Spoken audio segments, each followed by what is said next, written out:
scopo di valorizzare e far conoscere la loro cultura, ma anche di favorire momenti di incontro e animazione attraverso la celebrazione di feste tradizionali per sostenere e promuovere l'amicizia e la cooperazione tra i cittadini del Kirghizistan e dell'Italia.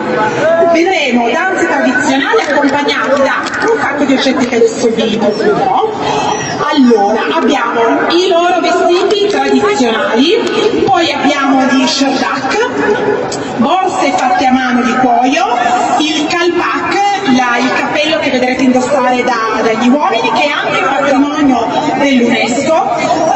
un quadro fatto a mano che con corna e ossa di una capra selvatica,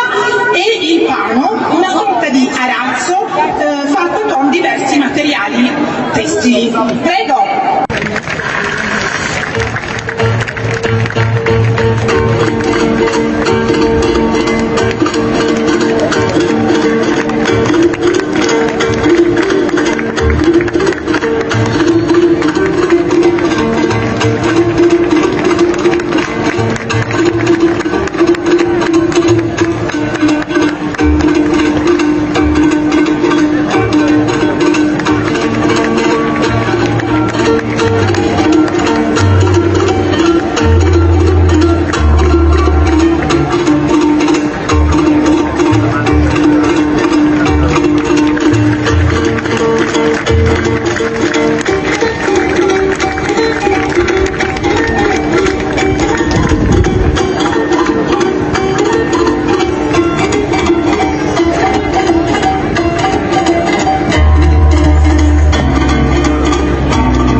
Gibi çalınan çalan bir candan Şanlı çarık dolu sancılarla yalan Duygu gidince çağırın onlara yalan Yine kardeşimiz bir duvarla bakalım Bakalım, bakalım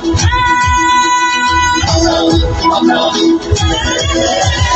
Sınırlara katlamayın, sınırlara katlamayın Anlalar yarışlar, aykırılı çatlamayın Ayılara bindiler, dağlaşın buldular Canlı biz canlı nasıldılar Ayılara bindiler, dağlaşın buldular Canlı biz canlı nasıldılar